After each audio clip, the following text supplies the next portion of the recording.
In Franklin County, a proposed state prison continues to stir up debate. Sheriffs and county judges say the state desperately needs more beds, but two state senators say the current plan is expensive, slow, and in the wrong place. 5 News reporter Lauren Spencer joins us right now and shows us how law enforcement made their case for capacity and lawmakers questioned the location. Lauren. Yeah, today's meeting in Rogers brought together lawmakers, county judges, sheriffs, and corrections officials to talk about the future of Arkansas's prison system.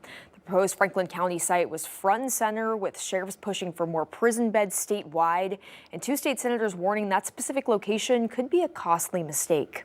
County judges and sheriffs from across Arkansas said the same thing. They need more prison space, and they need it soon. Building a state prison is not a local or a county issue. That's a state issue, but it is affecting us. But State Senator Gary Stubblefield, who represents Franklin County, says the site on Mill Creek Mountain isn't the solution. I've been in the Senate almost 16 years. This is the biggest project I have seen, and nobody's told us anything. There's been no preparations. I knew that there was no water, there was no infrastructure, there was no electricity. They were certainly not within the distance of medical care or the interstate. He says those challenges will cost taxpayers even more. Why would you put it in a place that has no infrastructure that you're going to have to spend $200, $300, $400, $500 million more? State Senator Brian King echoed those concerns, saying the project would take up to a decade to finish and the state needs a faster, more affordable fix. This is going to take 7 to 10 years before it's completed. We've got to find more economical, faster solutions, and maybe they're not the best situation, but we can do things that have to be financially responsible rather than go down these financial disasters. The sheriffs also said overcrowding is also taking away their ability to address misdemeanor crimes. We're constitutionally mandated to hold the felons, which means our lower justice, which is our first chance to correct a person's behavior so that they don't become a future felon. That's not occurring today in our county and many other counties. The Department of Corrections says the water source for the proposed prison site is still unresolved. The legislature is expected to revisit the project in upcoming sessions. Stubblefield also made the claim that at least one sitting Arkansas senator had been extorted during the vote for prison appropriations, saying that behavior would not fly in the natural state. Lauren Spencer, 5 News.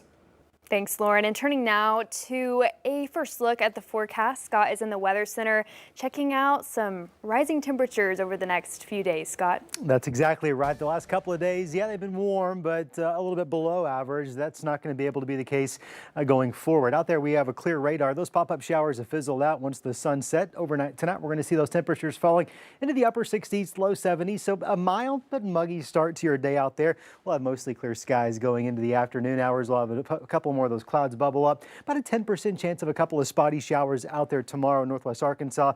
We'll go with another 10% chance in the River Valley. Very hit or miss in nature.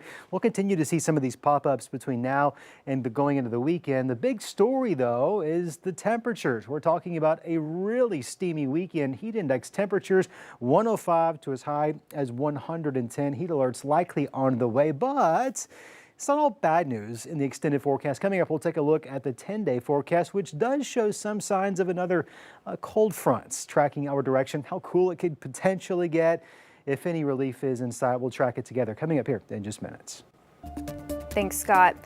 The man charged in the deaths of a couple who was attacked while hiking with their daughters at Devil's Den State Park is back in court tomorrow. Andrew McGann will be arraigned at the Washington County Jail on 2 charges of capital murder. He's accused of murdering Clinton and Kristen Brink on July 26. Of course, we'll be there tomorrow morning, and you can follow developments right here on 5 News. Well, a woman from Rogers pleaded guilty to a multiple interference with custody charges after taking 8 of her biological children who she no longer had custody of in 2023. Trista Fullerton was charged last year for 8 counts of interference with custody after she was found across state lines with the missing kids. Fullerton abducted them from their foster homes, took them to Northern California, where she was later found and arrested. She pleaded guilty to half of her initial charges and avoided prison time, was sentenced to 35 days in prison, but had 35 of credit for the time she'd already served.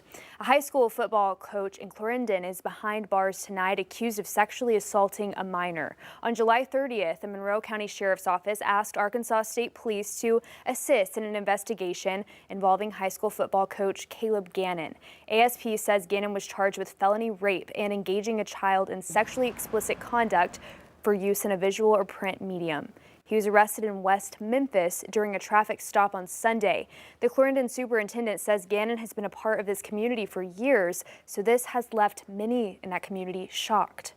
It's very, very unfortunate that something like this occurred, and very, very unfortunate that we didn't sense that it was occurring. We are in the business of educating our children, and when something happens, it really devastates us all.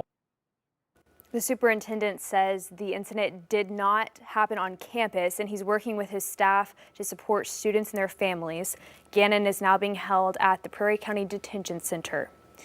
Well, an update tonight in the sales tax revenue dispute between XNA and the city of Highville. XNA's board of directors will meet Monday in Bentonville for court-ordered negotiations over the airport's detachment from the city. This dispute started last October when XNA filed to detach under Act 769.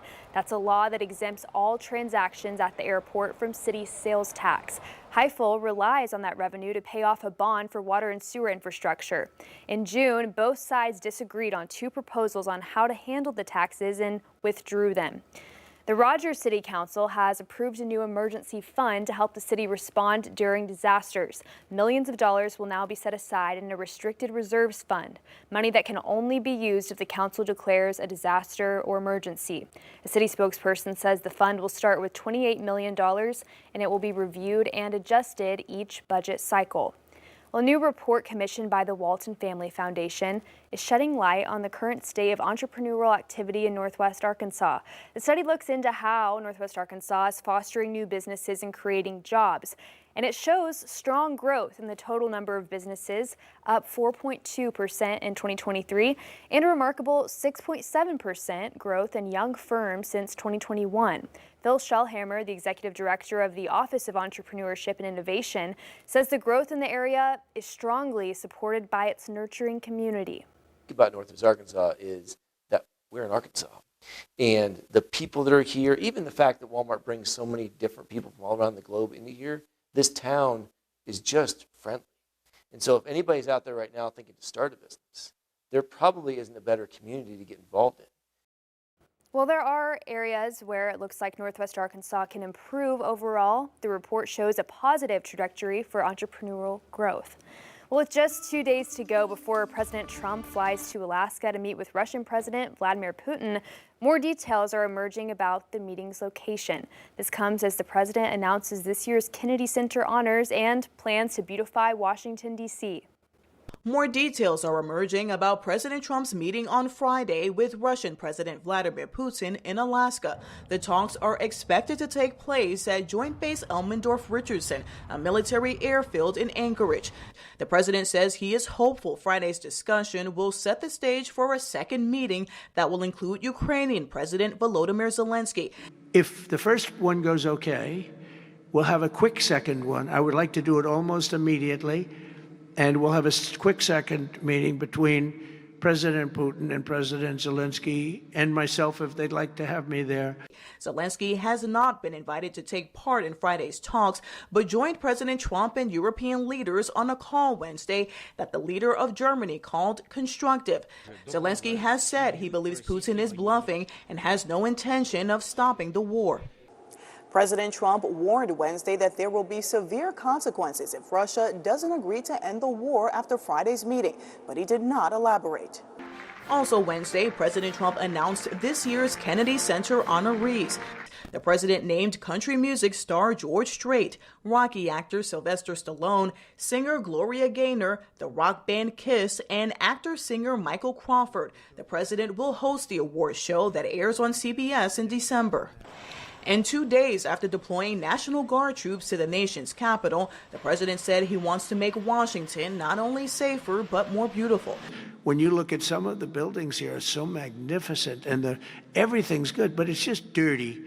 and not properly maintained. It's not taken care of. The president said he is looking to hire contractors to beautify D.C. roadways. Erica Brown, CBS News, Washington. Now, this is the first meeting between a Russian leader and a U.S. president on American soil since 2007, when President Putin visited President George W. Bush in Texas. Well, here at home, a tournament fielding the newest national soccer team in the world kicked off in Springdale tonight. The Outrigger Challenge Cup is bringing 4 teams to Springdale, and tonight the U.S. Virgin Islands faced off against Turks and Caicos. The tournament also features the Under-19 Ozark United Academy squad, and the newest team in the world, the Marshall Islands, will play their first international match tomorrow.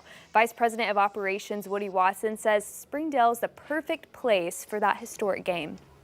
We chose Springdale for a specific reason based on the large population and community feeling that we have with the Marshallese people here in Northwest Arkansas. There's a rich history that's brought people between the islands and here, and that's why it's very special to make sure that we have the team showcased here for the very first time. The Marshall Islands will play tomorrow night, and then the tournament continues at Springdale High School until Saturday.